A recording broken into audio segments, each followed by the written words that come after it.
I warmly welcome you to the next panel discussion on the topic of gender-related conflict.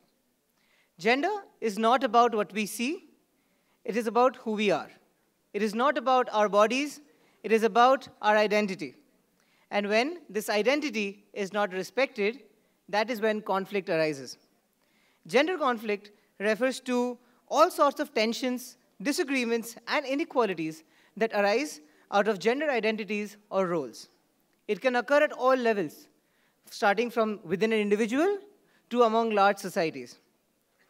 The youth of today envision developing equity among genders and how to bridge the gap to progress from conflict to concordance.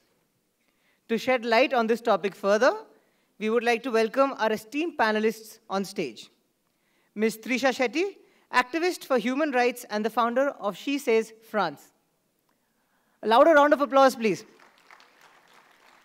Mr. Rajesh Srinivasan, Executive Director, Sangama, Gender Rights and Sexual Minorities. Ms. Karimot Odebode, founder and project lead of Black Girls Dream Initiative, poet and lawyer, Ibadan, Nigeria. Good afternoon, everyone, and welcome back to the afternoon sessions of the Y20 Youth Consultations. My name is Sana Vaidya, and I'm an independent researcher and visiting faculty for Peace and Conflict Studies at the Symbiosis School for Liberal Arts. Today's discussion on gender-related conflict definitely falls under this umbrella of peace and reconciliation and ushering an era of no war. But to achieve this goal of no war, peace building begins at home.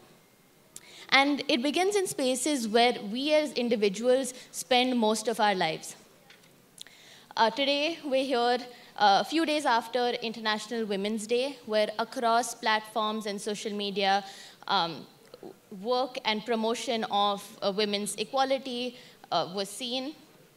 While women's rights have come a far way from when the UN designated this day, we're a far way off. So the issue is far-ranging, and right from inequitable access to education and nutrition to participation in the workforce. For years, gender minorities have faced exclusion from the halls of decision-making and have to fight each day for agency over personal decisions. So, according to the World Bank, when you talk about gender-based violence, it affects 1 in 3 women over the course of their lifetimes. Approximately 35% of women across the world have experienced some form of physical or sexual violence. 200 million women and children have faced female genital mutilation or cutting, and many more continue to experience various forms of discrimination. To talk a little bit more about this issue, I am honored to moderate this session and share the stage with 3 incredible individuals whose work and advocacy has had an exponential impact on people across the globe. In their own right, our speakers today have gone the extra mile to shed light on structural violence, to tackle injustice, and advocate for those who cannot. So, that said, I'd love to give a warm welcome to Trisha, Rajesh, and Karimot for being here today and sharing more about your work. And the reality of the current situation, like I said before, is dire. Addressing gender-based violence and conflict is imperative for the future of equitable growth and development. So I'd like to turn to our panelists today and start off this discussion to kind of identify the problem. Because we're dealing with a mammoth, would you be able to shed some light on the fields that you're working on and what we should be looking at first in this larger space of gender-related conflict? Trisha. Thank you. And thank you to you all for showing up and for the incredible hospitality that you've shown us. You know, just to set the context, right? We are currently 300 years away from achieving gender equality based on the last alarm that the UN Secretary General Antonio Guterres raised, okay? So I'm again repeating, we are 300 years away from achieving gender equality. Now, what does that mean in terms of translating to the very real lives of people walking down the streets? It means that thanks to the Taliban, young girls in Afghanistan no more have their guaranteed right to education, that they are actively being invisibilized and not given access to be in public spaces, right? It means that right now we're looking at really alarming reports coming out of Iran where young schoolgirls are being poisoned. And we also saw what happened to the young girl who was beaten and murdered for the grave crime of not covering her head appropriately by the moral police. Let's take a step back. As of 1st of Jan 2023, only 34 women occupied positions of as heads of state of government or heads of state in general. 34 women. Since then, we've had 2 women in leadership positions step down, Jacinda Ardern from New Zealand and Nicola Sturgeon from Scotland, citing again the consistent sexist discrimination, online rhetoric and violence that they were subject to. Let's take another step back. We're here under the auspices of G20. Why was G20 established? G20 was established out of deep economic crisis that we were facing overall. And the main pillars of the G20 in terms of commitment is to double down on protection of the global economy, is for financial stability, is to mitigate climate change, and to promote the sustainable development goals. Now again, going back to numbers, the gender gap is currently costing the economy 15% of GDP. Workplace harassment, specifically violence against women, the discrimination that they're facing globally, is costing our economy 12 trillion USD. Talking about climate change, it's women and young children who face the worst repercussions of it. When it comes to this, globally, women are 14 times more likely to die of a disaster, right? Now, when we talk about all of these things, gender-based violence, it can seem really extreme, right? Like 14 times someone dying of disaster. I'm just going to throw it open to the audience here as a simple question. Just raise your hands to the people who identify as women, to the people who identify as gender non-conforming, queer people. Do you change your clothes based on the public transportation that you're taking or private transportation? Every time you step out of your house, do you account for, am I going by taxi, am I taking a train? Am I going by car? Am I going with my friends? Do you change your clothes based on that? Just raise your hands, right? To the men in the audience, the heterosexual men, let me even make it even more simpler. Do you change your clothes based on where you're going? Today when you put on your clothes, did you think of how low your jeans are, how many buttons you've left open, that if you bend, someone may pinch your ass, grab your breasts? Have you thought about these things? So you know it's easy to talk about violence from a very othering perspective. But I want to go back to the motto that we've heard here many times today, Vasudhaiva Kutumbakam. We are one people as a world. And unfortunately, right now, the times that we are witnessing, the reality that we have lived, our generations before have lived, that we are passing on, is that we are bound together by common stories of violence, discrimination, based on gender. This is what is binding us as one people. And we would really be remiss if we didn't confront this. Yes, of course, as the conversation goes on, we'll talk more about gender-based conflict, rape, murder, female feticide, economic participation, policies, even COVID. The PPT kits that were produced during COVID were produced for a man's body, not for a woman's body. It is so insidious, the kind of gender discrimination and violence that we face. So I just want to, just to summarize, because I know you'll open it up to questions and we want to have a more engaging conversation with the audience. Right now, we're gathered under the auspices of India holding the presidency of G20. That means that we're at a unique positioning, one, where we can really have these conversations from a global south perspective. And when I say global south, respectfully, I do not include Australia within this conversation. I include countries that do not have the economic prowess that the quote-unquote developed countries have, countries where people are not white looking. And this is a unique opportunity for us. I have spent, since the war broke out in Ukraine, there can be no debate on the sovereignty of a country was attacked.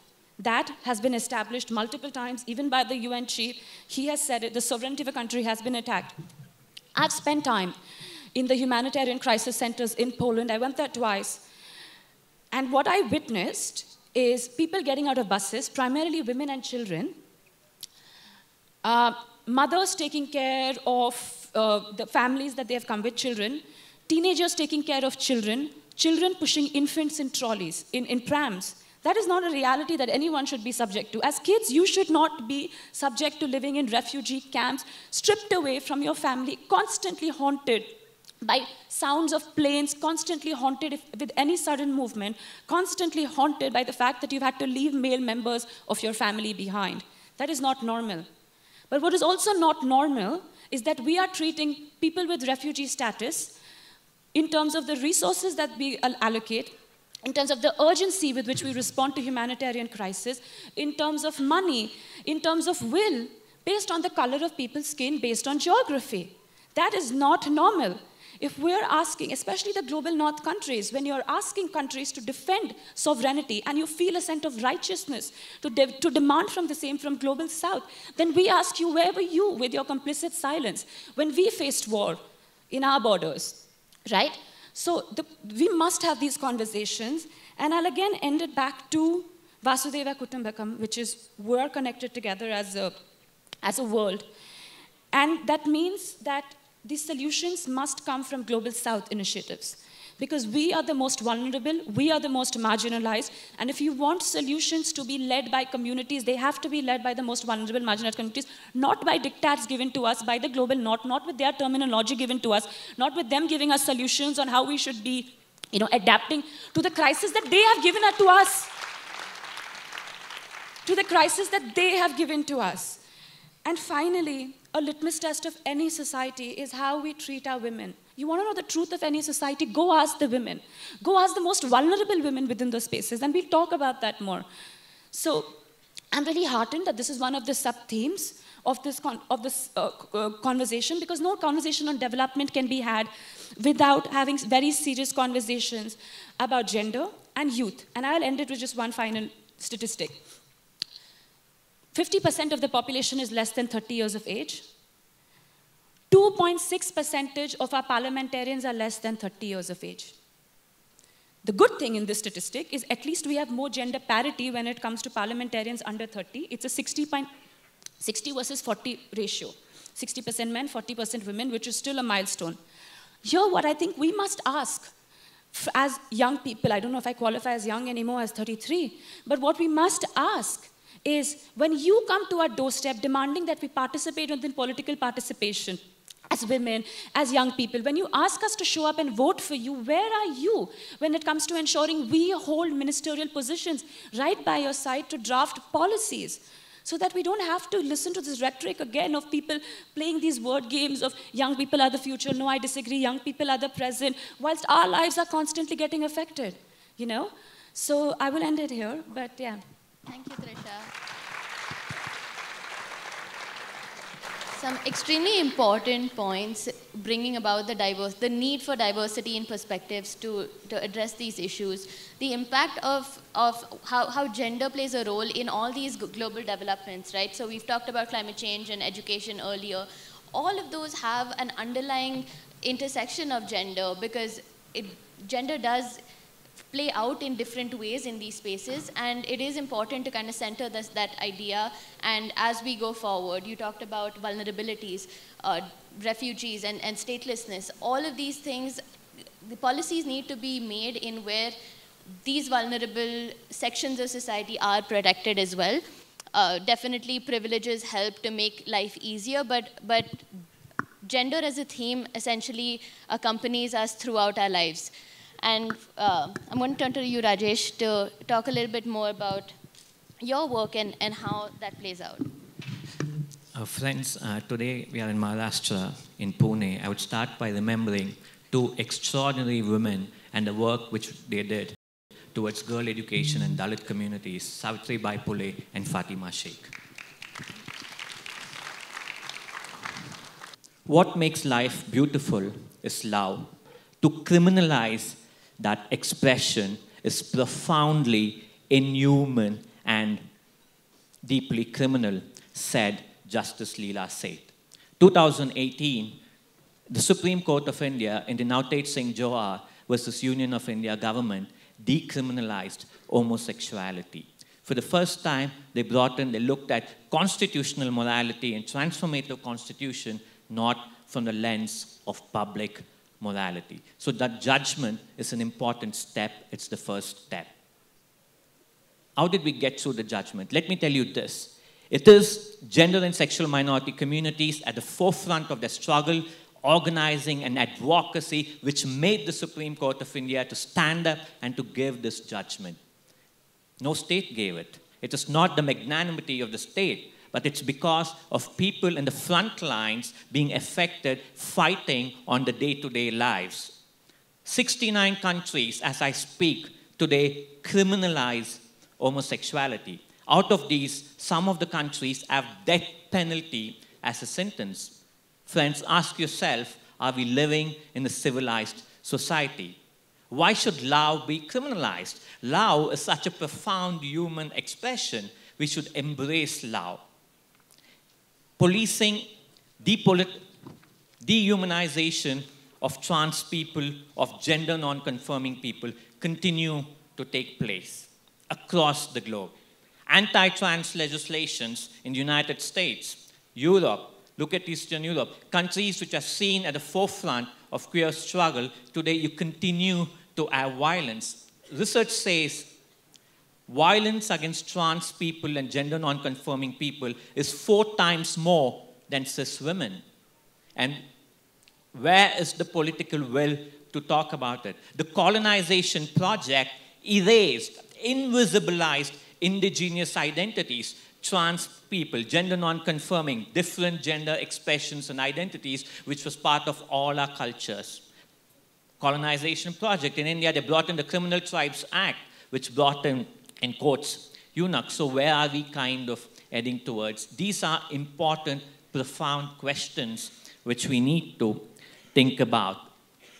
Any project which looks at emancipation of women from traditional gender roles, emancipation of men from the shackles of heteropatriarchy, need to have gender non-conforming people and trans people at the core of it, because they go to the roots to look at ideas of where this man would come from, where this woman would come from. What is wrong in embracing multiplicity of identities? Why should femininity and masculinity be contesting contexts against each other? Why can't we kind of look at embracing? And the final thing is this. We have the right to be who we are, right? We have the right to be in a relationship the person who we choose. We have the right to eat what we want. We have the right to dress. And these are fundamental human rights. And I think we need to kind of keep at it, as my friend also said, in a global new order, when you have authoritarian regimes across the globe, where you have tendencies of authoritarian regimes, and how do we look at this old construct? Any new governments come in, kind of bringing back anti-trans legislations. So what is the way forward? And these are critical and important questions which we need to kind of think about, and let's respect and embrace multiplicity of identities, multiplicity of cultures. That is what, as human society, who we are. Thank you.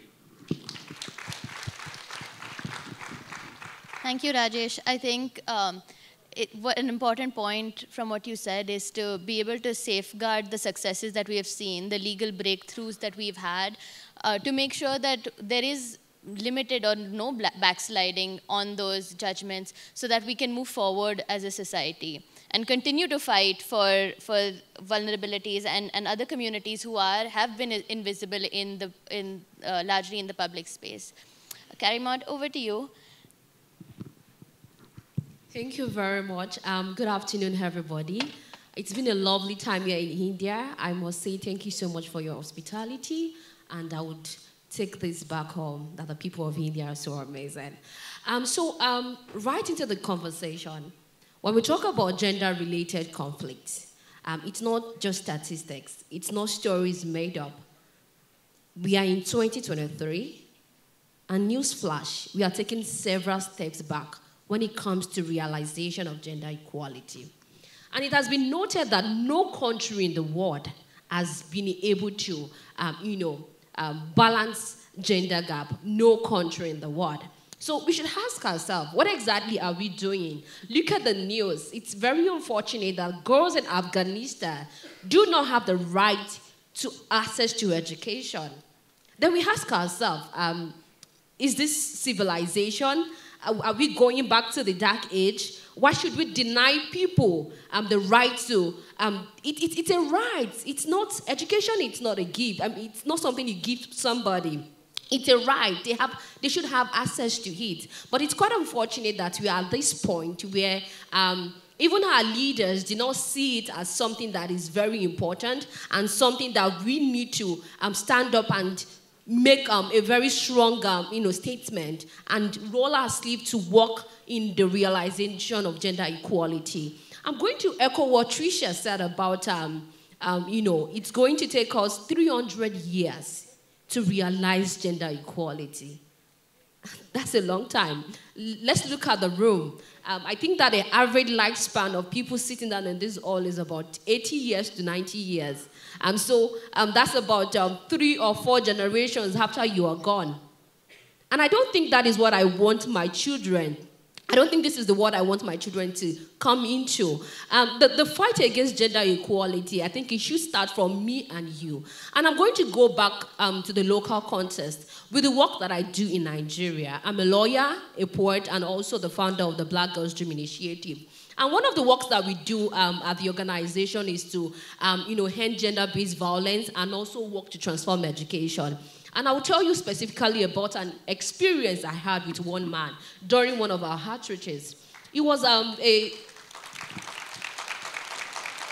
So back to it. It was an outreach against female genital mutilation, and we went to one of the biggest marketplaces in Ile-Ife, Osun State. And we were talking to them about the danger of female genital mutilation. This is 2022. Why are we still practicing female genital mutilation? We were trying to talk to the men and the women about the dangers of female genital mutilation.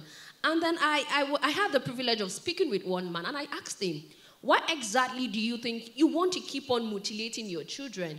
Or why exactly do you not see anything wrong in female genital mutilation? And this is what the man told me. Well, I love the sight of a woman that is caught more than an uncaught woman. And that moment I was dumbfounded. So what you are trying to tell me is that you are trying to kill the life, the dream of a girl just because of your selfish desires. So really, when we look at gender-related conflict, it is stemmed in patriarchy.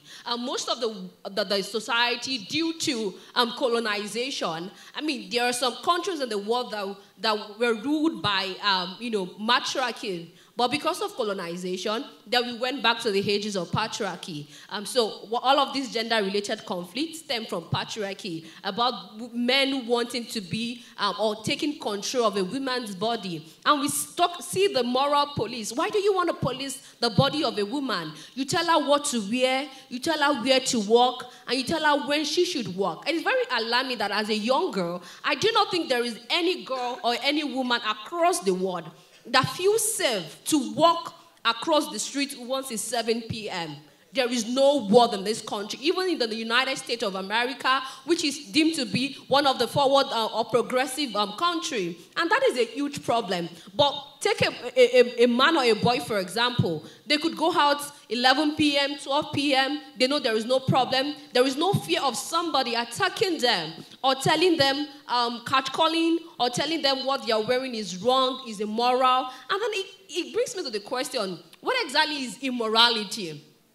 I think it's all in our voice. You look at some people and you say, I want to be the police of how you act. I want to tell you what you do. I want to tell you when you have to do that. And look at the cases of rape also. There are a lot of, I think that in statistic right now, I want us to look at the room. According to UNICEF, 1 in 20 girls have undergone rape.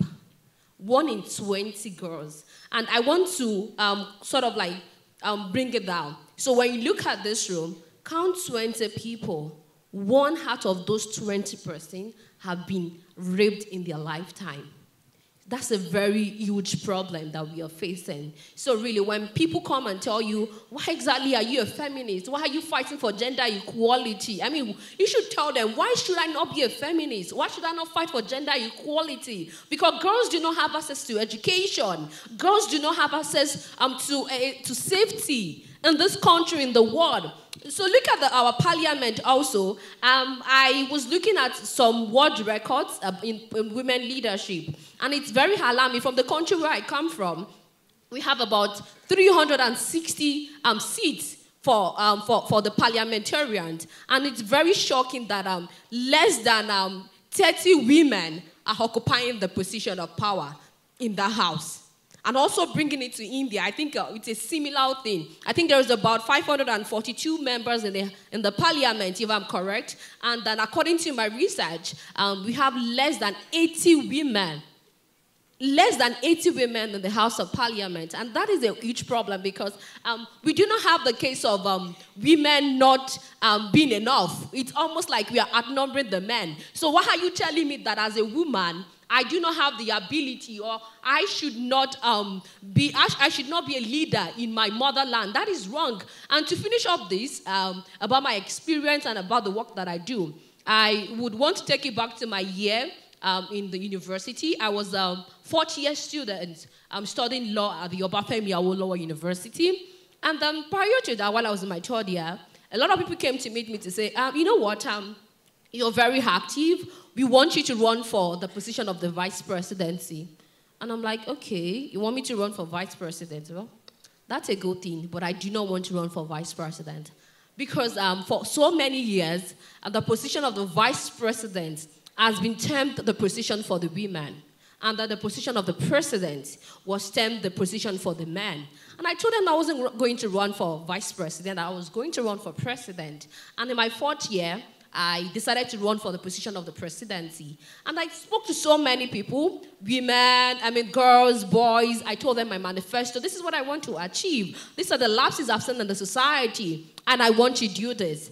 And then I would speak to them, and I'd be like, well, yeah, your manifesto is very good. We know you. We see you around the faculty. But I don't think I want to vote for a woman.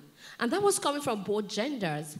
And then I ran against two persons, my classmate, and then during the manifesto, we had our manifesto, we went to the poll, a lot of people came to me, just dropped, you're a woman, why do you want to become president? And it was very shocking because the faculty was over 50 years. And in the history of the faculty, there had only been one female president. And no one had seen that there is a huge problem when it comes to the leadership of the faculty. Because this is a faculty where I pay the same due as a man. This is a faculty where I attend lecture as a man. So why are you telling me that my right or my desire to be a leader in this faculty should be buried? And then I went to the poll and guess what?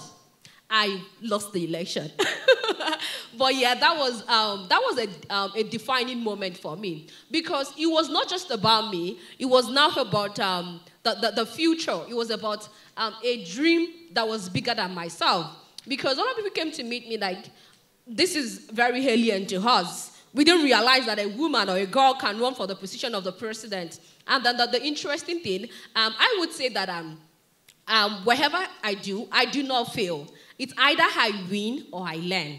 And that was a learning process for me. And also a defining moment going forward. So in my fifth year in the faculty, I had young girls come to meet me to say, oh, we want to run for president. And very interesting, different faculty, we had two female presidents across the university. So yes, I think when it comes to gender-related conflict, when it comes to gender-based violence, look beyond the statistics. It's not made-up stories. It's not just statistics. It's not 1 in 3, 1 in 20. They are the reality of girls like me, girls in Nigeria, girls in India, girls in Afghanistan, girls in Argentina. So yes, when you ask yourself, or when you are in a position of power to do something, to speak up against gender-based violence, remember the girls in Afghanistan that do not have the right to education again. You have the privilege to attend the university, but see, there are girls in Afghanistan that will not enter a classroom, and it's a very unfortunate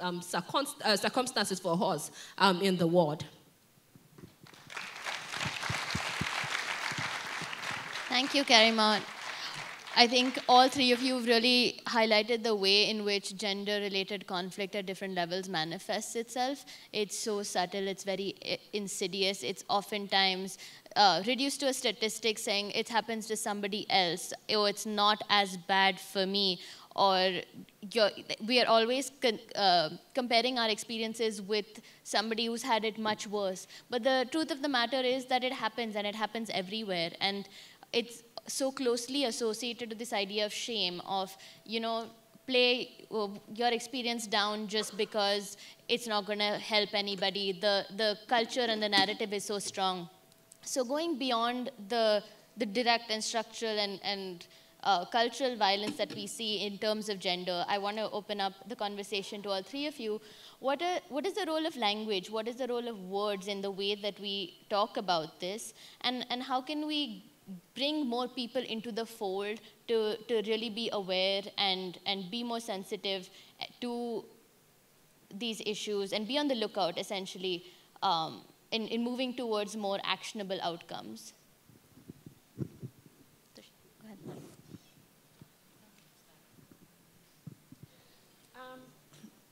ahead. Speaking of words, I'm a lawyer, so words is something I have a really intimate love affair with. One of the lines of the SDGs, which all the countries ratified and adopted, is a commitment to leave no one behind. I find that absolutely beautiful, especially when I'm here at Symbiosis and I had a discovery call. And Dr. Anita was telling me about the history of Symbiosis and your commitment to fight against racism towards international students, to provide them with a safe refuge, right? So when we talk about leave no one behind, for me it is incumbent that we first talk about the lives that we are leaving behind as of right now. Very often when we talk about, I was invited to speak for a gender equality conference in a non-democratic country.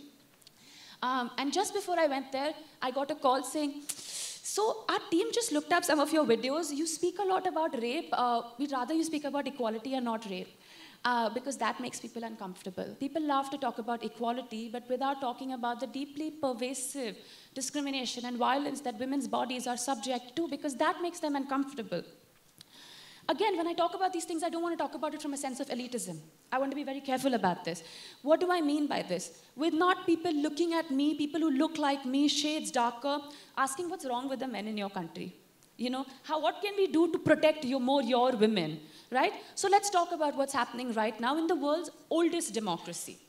The United States of America is currently waging a full-front assault on women's right to have access to sexual and reproductive health care rights, right? That's what we're seeing, where women are being actively stripped of their right to have autonomy over their body and decisions that they make. These are very alien conversations for us here. These are never conversations that anyone would interrupt except for between you and your doctor, right? But you're seeing this sort of interference in the highest of offices within their land, the judicial spaces, the Supreme Court that's sanctioning this. Now, you talk about climate crisis. The two most effective solutions to address climate crisis is young girls' education and sexual and reproductive health care rights. So it just makes sense to do this, yet you see a rollback on women's rights. The team talks about gender-related conflict. During conflict, who are the people that suffer the most? We've seen this as a legacy of war. It's women and their bodies that are often subject to sexual assault during war as tools of colonization, right? We're still dealing with the relics of colonization, with the regressive LGBTQI assault that you see against the queer people and their rights, thanks to the colonization. When you talk about gender-based conflict, we must have the sincerity to acknowledge that not all of us are facing the same level of violence and discrimination. That it is caste-based, it is religion-based, it is minority-based, that indigenous women's bodies are being subject to a lot more violence, right? We must have the temerity to speak these truths. And when I say these truths, what are the truths? A really close friend of mine, she's like a sister to me, Nadia Murad, she won the Nobel Peace Prize, along with Dr. Denis Mukwege, for their work in advocating for women's rights during conflict. Because she was kidnapped by ISIS, Daesh, and she was a sex slave. She saw her entire family, a lot of family members were killed, right?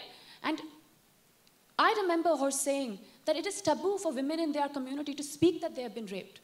And yet they do it. They take the mic and do it at the biggest platforms to demand that they are no more invisibilized, to demand that they are seen. In that spirit, let's talk about these uncomfortable conversations, because without having this courage to at least listen to the truth, witness the truth, speak the truth, we will continue to pass on these dastardly realities. What is the truth? In America, as of right now, indigenous women, Indian Americans, right, are likely to face 2.4%, 2.5% more likely to face sexual assault as opposed to all other races. And in most cases, they don't get access to justice because the perpetrators are from obviously different spaces. There's also obviously the case of Mahsa Amini, someone who was a minority who was subject to laws of morality police, who was stripped of her right to live by being beaten and then murdered.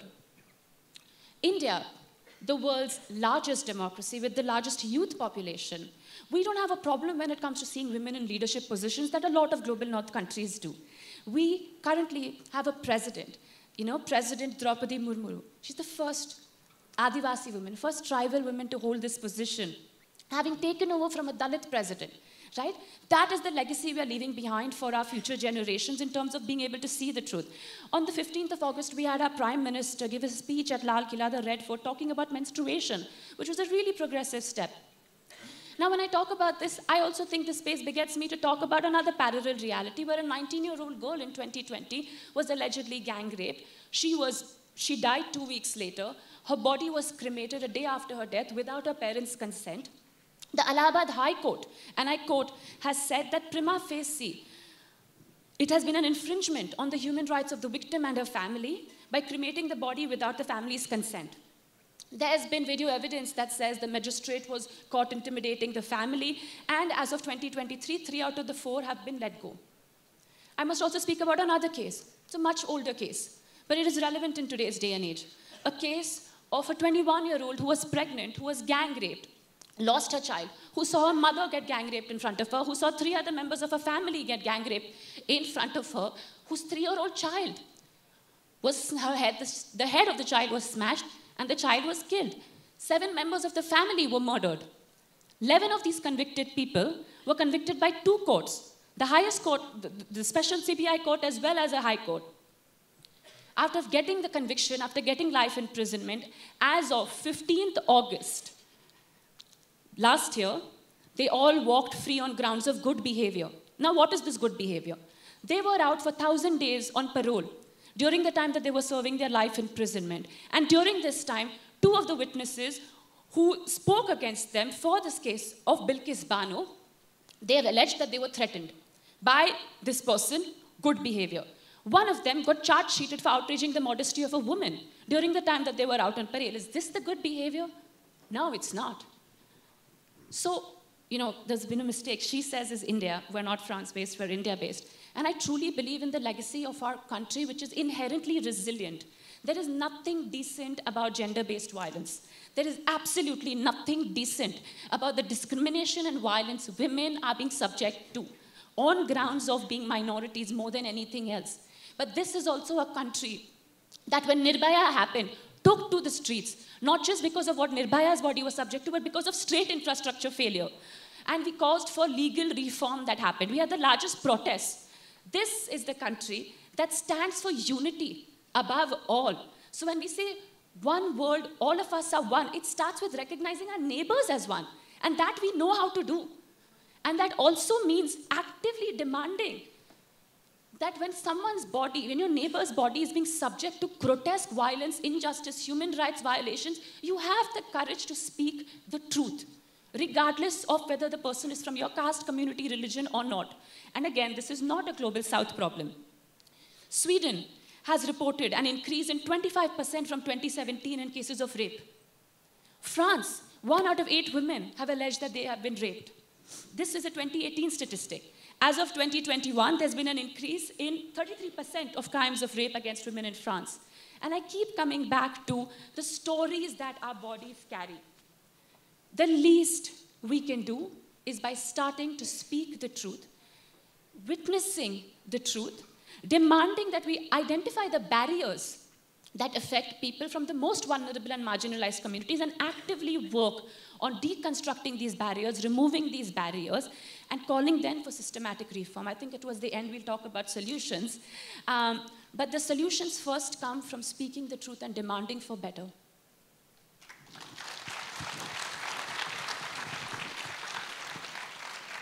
Would you like to add more to it? You know, politics of language is very important, because I've always wondered at a global policy level. You know, there's been the slogan from the gender and sexual minorities and the sex workers movement which said, nothing about us without us. Because we experience, and before any laws, before any legislations or whatever policy, consult us because we know better. But sometimes that tends to happen, and taking on from what Trisha said, but the discourse of a certain set of politics which has been bombarded is being from the politics of the global north. Because the sense of white cis feminists kind of pushing the agenda in terms of spaces. Today, as we speak, we have the Commission for the Status of Women, which is taking place, and you have conversations in the sidelines in New York. But how many have representation there? You know, it's also about spaces where people can go, can speak, and represent. And where is that kind of coming from? Sometimes language is also kind of violent. And I think we need to relook in terms of language. Look at all our policies. In how many languages, all of our policies, laws, judgments are kind of accessible. When you talk about language, it's also about accessibility. It's about me, where it's impacting us being able to access that in our own language, right? It's also about accessibility in terms of policies, in terms of mechanisms. Like we're going more towards kind of looking at policy. I think one of the things which fascinates me today, across the globe, there's this tendency to solve violence against women. You're going towards more stringent punishments. There's a more sense of retributive justice, states becoming more and more surveillance in terms of surveillance and kind of look at. But I think we need to step back a bit and think through how much of these have really kind of solved and kind of achieved. I think it's important to look back and to see in terms of that. I, at a personal level, am an advocate against death penalty because I believe there's enough empirical data across the globe to show that death penalty doesn't work. In a civilized society, in a civilized nations, we cannot have death penalty. What needs to happen to look at issues around genders, having conversations back in our homes? I think that is where conversations in schools, conversations on the streets, building a sense of communities at a very localized level, right? Creating safe spaces, creating spaces which are problematic. For example, mapping in terms of bus stops or in terms of areas which are problematic, which are seen instances. So go towards a more localized model where we build a solidarity of communities, a solidarity of comradeship, a kingship, which will kind of lead us probably to a better world where each of us have our own dignity. I'm going to ask if we can open up the question and answer session and then come back to you, Karima. You can close us out. I can't see. Does that the lady there in the pink?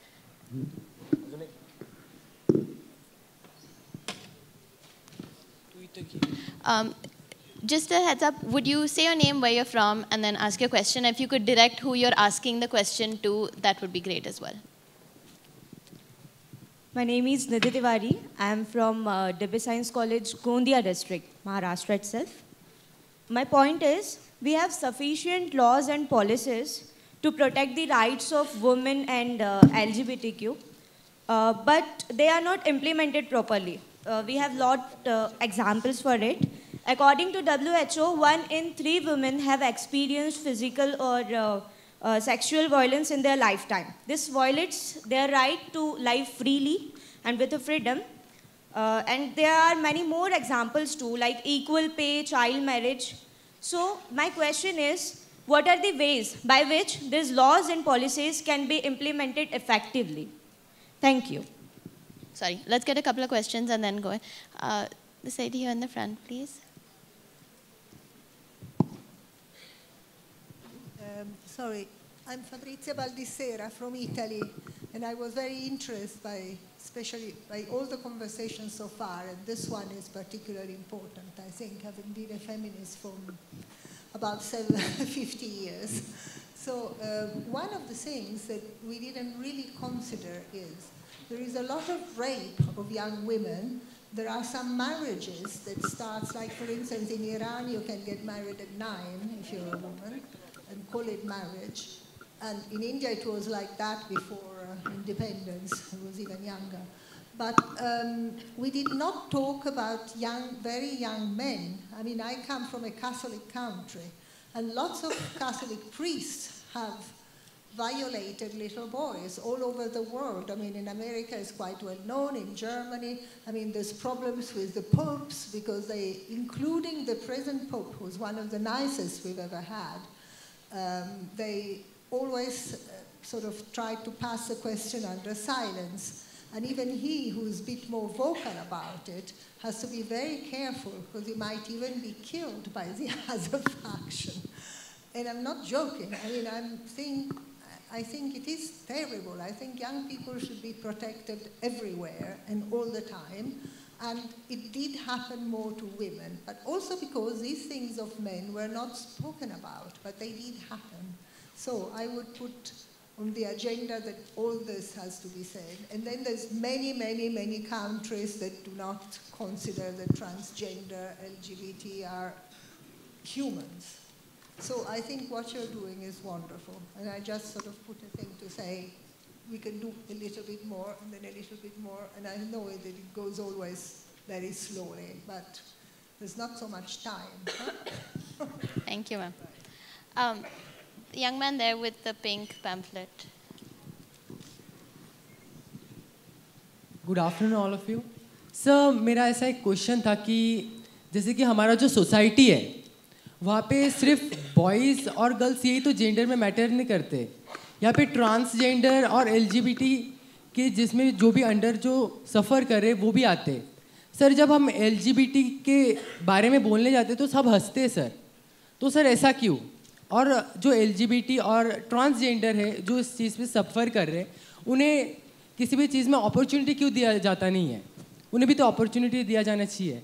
उन्हें भी तो life जीने का हक है sir. Sir उनके लिए कुछ अपॉर्चुनिटीज़ क्यों नहीं दी जाती है sir? Let's take those 3 questions first and then come back. So. Okay. So I want to start by saying slowly, but we will get there. Thank you for the kind words. It's a little drop of water, make a mighty ocean, and a step. When we take a step, you're going to get where we are going to. So I would want to talk about the implementation of policy. You are quite right. As a lawyer, I know there are a lot of policies, there are a lot of bills that have been passed when it comes to the protection of girls and women's rights. But the problem is, are we implementing these laws and these policies? No, we are not. And then I think that the things that we can do to accelerate or push for the implementation of this policy is that government should know that they should not take a passive role in the implementation of policies protecting girls and women. They are actors in the implementation. So your job is not done when you sign the bills or sign the policies. You have to follow up with the process. I think government should set up special committees that would,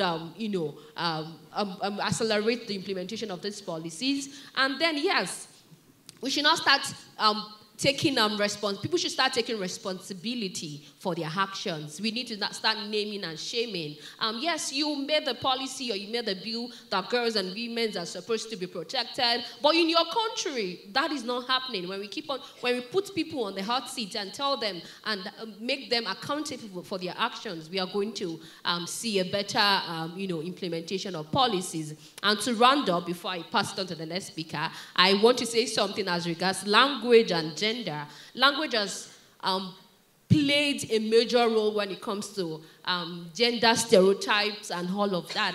And I would want to talk, when we want to talk about things that are not natural, the first word that comes to your head is man-made.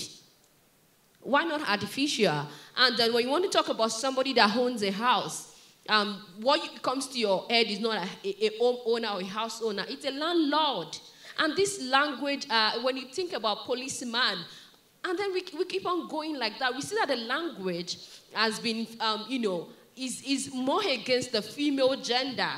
This word have been colonized to, accommodate the male gender. So there's a whole lot of problem when it comes to our language, and we see that language is playing a major role when it comes to gender stereotype. To run this off, I wanted to talk about a story of a boy and his father. So the boy was going for an interview one day, and the father was beside him, and the father was like, okay, best of luck in your interview. When you get there, be calm, try as much as possible to be polite and all of that. And while the father was still talking to him, his phone rang, the boy's phone rang, and he picked up the call.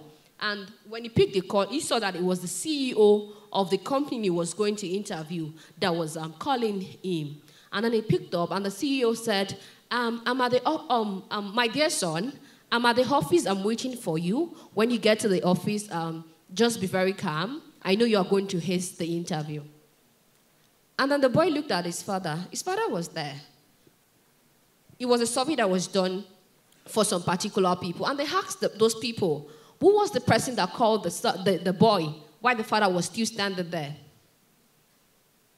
What are your guesses? The mother. Brilliant. But it was very shocking that this study was done on 4 people, the two female and 2 men, and then all of them got it wrong. They started looking at themselves and say, maybe that's the adopted father.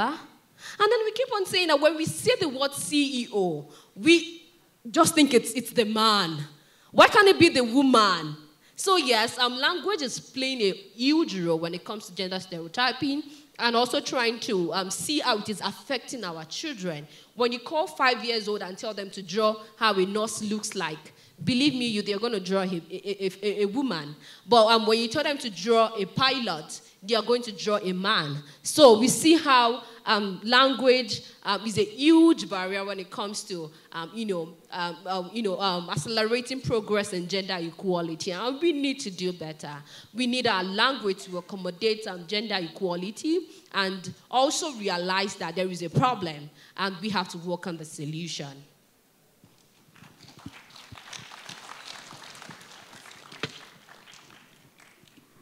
Apologies, I can't answer it back to you in Hindi. I wish I could have that, but my Hindi is very bad. I think that is what colonization has done. So you need to kind of decolonize our minds as well, right? In cultures like ours, sexual identities, same-sex desire existed for centuries. It's not a new thing, right? And I think it is also in some ways the colonization of mind.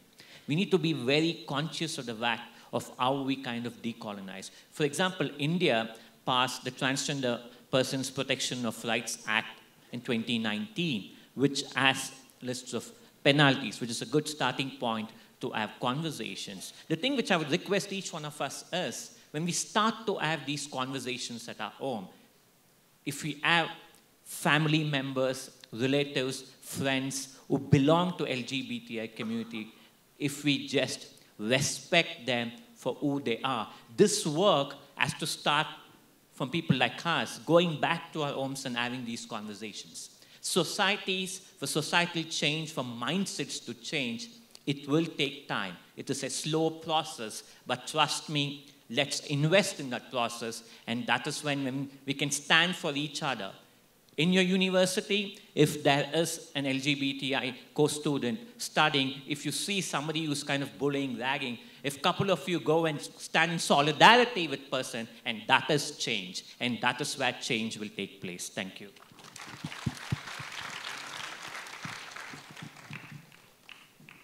I'll try and keep it super brief. Violence is not accidental. It has never been. Discrimination is not accidental. There's a certain level of besharmi, there's a certain level of financial investment that goes behind the active discrimination against people. There is also financial benefits that people get, right? You spoke about the Catholic Church and the decades and decades of violence that's been committed against young boys. But specifically, there was the young boys because of further strict trauma.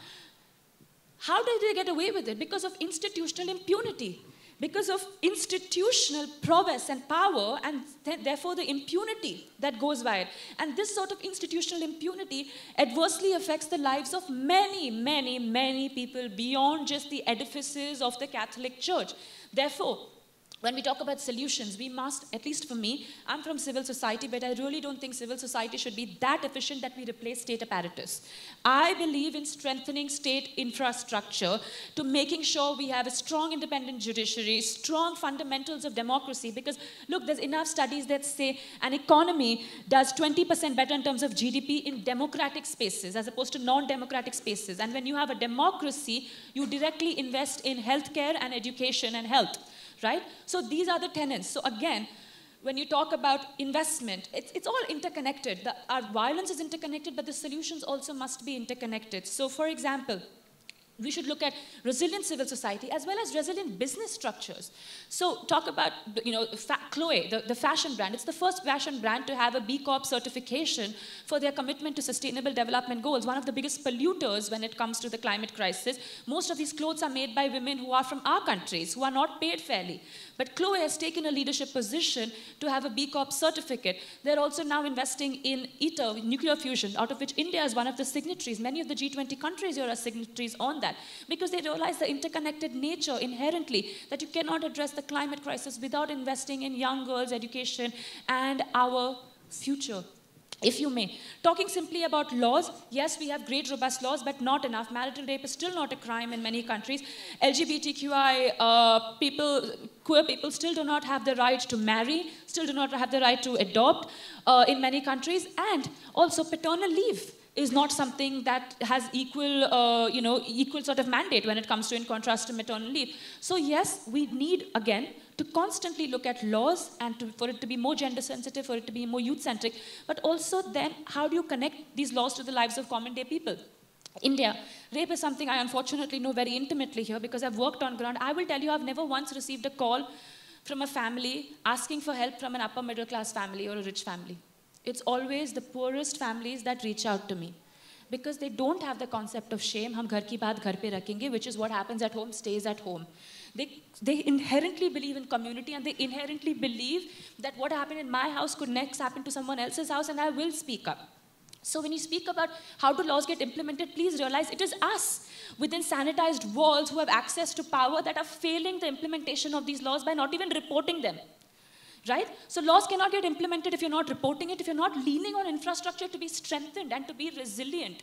So when you want laws to be implemented, also first keep asking for where is your taxpayer money going? This goes to every single person. Where is the investment going in terms of strengthening resilient infrastructure? And then we can have these conversations.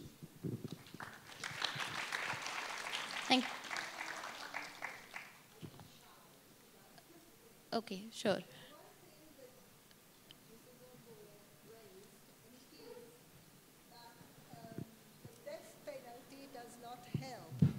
Now, the death penalty does not scare anyone, and that is proven. In Italy, death penalty in Tuscany was abolished in 1778.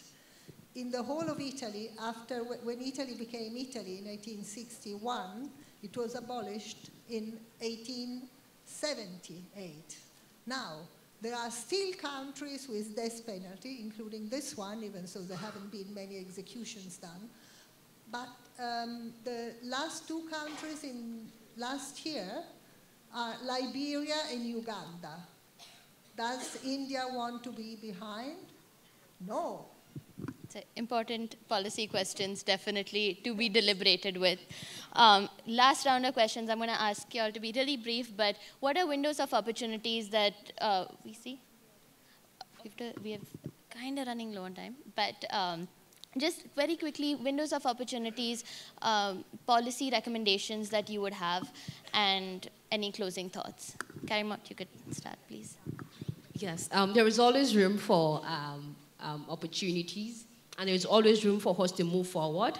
I think that the way forward should cut across every aspect of the society. Let's start from the family. The family is the smallest unit in the society, but they are the most powerful unit in the society. Because the lessons that you learn in your house, you take it when you get to the school, you take it to another person, and then it goes on around. So I would want to start with the civil society organizations. They've been doing fantastic work when it comes to the realization of gender equality, but we have to do more.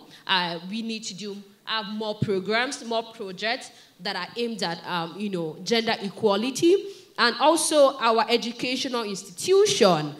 We need a gender transformative education curriculum. Our curriculum should, accommodate both genders and not just tilted towards another gender, or not a curriculum that supports inequality. I think that in aspect of policies, we should go back to our schools and do better when it comes to what we are churning out to the students. So yes, I think that's one policy recommendation I would give. We need a better education system. And also, to the government, yeah, we have been having policies. We need to start implementing these policies. And yes, government should realize that there are major actors in the realization of this implementation of the policies. And put your money where your mouth is. And I mean that literally. The government talk about gender equality, but you check yourself. What is the funding? Are you funding gender equality projects? Are you putting your money where your mouth is? So yes, we need to do better when it comes to that. And as young people, continue speaking, continue advocating for gender equality. One day we are going to get them. And yes, to also come down to some policy recommendations that I noted here. Economic empowerment is very much important. And then the root cause of gender inequality is poverty. And when we are able to solve that through economic empowerment, where more women and girls are able to feed, are able to deliver themselves from the shackles of poverty, they will be able to move forward when it comes to gender-based violence. And to a very quick one when it comes to policies, I had a case that I was handling in my organization about a woman whose husband raped the daughter. And then she had a problem of moving forward because this man was the one that cares. He put the money down in the family and all of that, and there was a lot of back and forth. But eventually, she was able to break through because she had people to support her financially to move away from this man. And yes, I talked about the gender transformative education that is going to accommodate sexual and reproductive health, right? We need that, very much important. And yes, policies when it comes to policies, I think it is no longer equality. It is now equity. And when I talk about equity, we need to meet people where they are. When we talk about putting more women or allowing more women in position of power, people would come to say, well, they should also fight for it. But women do not have it easy because when you want to run for a political position, it's always a men's club. It's the boys' club because they sit down in the golf club, they sit down at the bar room and they talk about, okay, don't worry, I'm going to give you $100,000 for your campaign. I will do this and I will do that. But the women do not have it easy. Why do they want to have the money to fund their campaign? So yes, government, the policies I would recommend is that we need to start now talking. We have to have at least 30% of women in our parliament. We need that. It is very much important. It is a position where we have to. It's no longer equality. It is equity. Meet us where we are. We do not have the opportunity that our male counterpart have. So yes, you have to give us more resources to be able to get where they are. Very much important. I think that is my policy recommendation. Should I close it up or pass it on to? Okay, great. Quickly, 2 policy recommendations. The G20 should have a statement calling upon 63 countries, even today, criminalize homosexuality. It's time to decriminalize. We have not even thought about intersex children. 1.2% of the world constitute intersex children. Ban on compulsory surgeries on intersex infants and children, and that is one clear policy recommendation. And the third important, finances are critical. As my friend said, invest more in terms of that.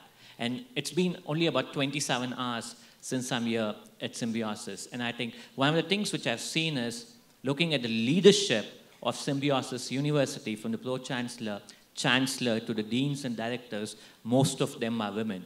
Probably, folks, that's the way to go. Have women in leadership positions, and Symbiosis is probably a story here which is showing the way to go. Thank you. I really want to echo that. It's been a delight to see the amount of brilliant women from this university campus that I have had the pleasure to engage with in leadership positions critically. I'll keep it really quick. There's a conversation I had recently with someone called Gabriella Hurst, who I draw a lot of inspiration from. And she says she doesn't know one woman, and it's true, who's not faced some sort of story of violence, of discrimination, you know, in some degree or the other. And unfortunately, in our common pain, we're also finding common strength and solidarity. And therein, you know, that is what we need to double down on, I think. In terms of policy, India, this is something I'm specifically proud of in terms of our legacy. She says the organization we run, along with an amazing group of, you know, social media activists, influencers, everyone who came together, who helped us launch till date the largest campaign globally to advocate for tax-free menstrual hygiene products. It's called Lahu Ka Lagan. And that was successful enough to the point where the Indian government did declare sanitary napkins to be tax-free, a really progressive policy that many other countries in the global north would do well to heed from, and to push for more conversations around menstrual hygiene and sanitation, because it's a very real barrier when it comes to women not being able to study in school. It is the second leading cause for young girls to drop out of school. Right? So that's a very constructive policy level thing. Also, another thing is, she says has been conducting a lot of sessions to talk about gender sensitization, where we educate people, all genders, on the laws that they have access to then be able to empower them to take direct action, right? So to asking in terms of policy level change, to include that as within school curriculum, because if the government rolls that out, that sort of impact that will be insurmountable, that we on civil society level would never be able to have. So to push for gender sensitization, and this is specifically also for the global north, because, you know, we are seeing rights being rolled back. Finally, G20, world is one family. Whose interests are you protecting? Are you protecting the interests of the people, the citizens, or the interests of powerful institutions, right? This is the question that we must ask and keep going back to. And I think if we have this as the foundation of G20, especially under the auspices of it happening within India, the largest youth population, the largest democracy, there is insurmountable scope for change and hope here. And that again comes with doubling down on protecting the rights of minorities, because they are the litmus test to the progress of any society, specifically women. So that's where I'll sum it up. Thank you.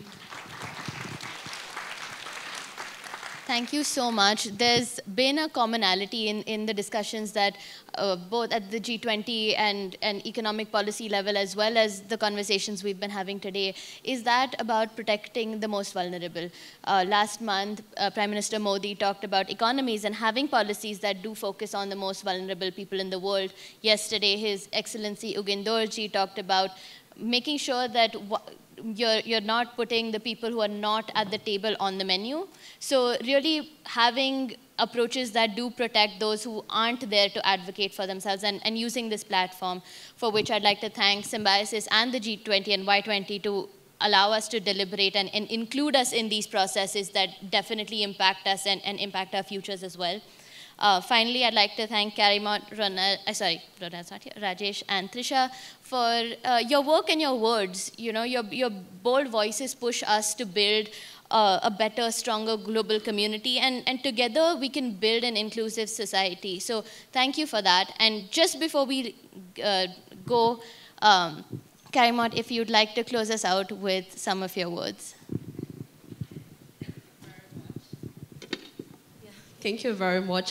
So I want to close this session with a poem from a collection of poems. It's A Woman Has Many Names, and it has 107 poems written by myself. And then I'll be reading from page 31. It's titled, babies, bikinis, burqas. For Wuwa, Barakat, Ini, and every other girl whose pain cannot be measured. Tell them how they silenced us, how you screamed till you had no strength, and how you did not bother to scream, because your strength left you the moment they pushed you. Tell them how you die every day, living with the tales of how they killed your strength. Let me tell them of mercy. Who cried for mercy when her uncle held her against her will? Or the tales of 3-year-old baby Amaka, who will never hold the baby in her womb because a 45-year-old man raped her. Or 22-year-old Uwa, who will never dream again, whose hope was ripped apart till she could no longer breathe. Or 18-year-old Barakat, whose hope was shattered before dawn. These are not fictions. They are the frictions caused in our lives. My heart is heavy. How do you breathe?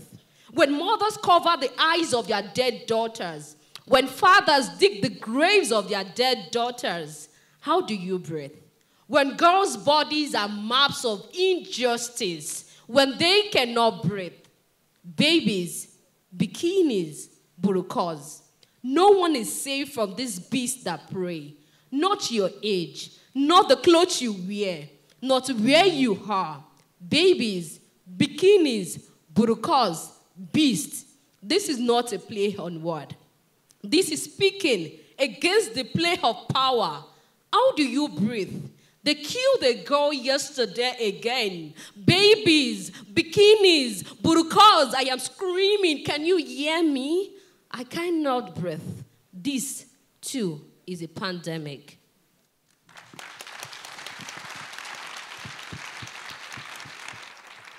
What a wonderful session by our panelists here. Such a thought-provoking discussion. And what a wonderful way to conclude it with that moving, heart-touching poem. A big round of applause for our panelists here, please.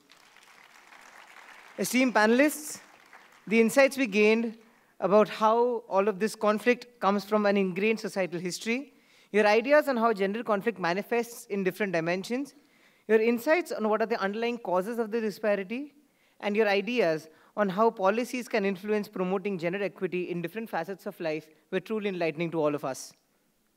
Of course, it is up to the youth of today, to people like you and I, to lead with parity, empowerment, and acceptance, to create a world where all genders can live in equity and harmoniously.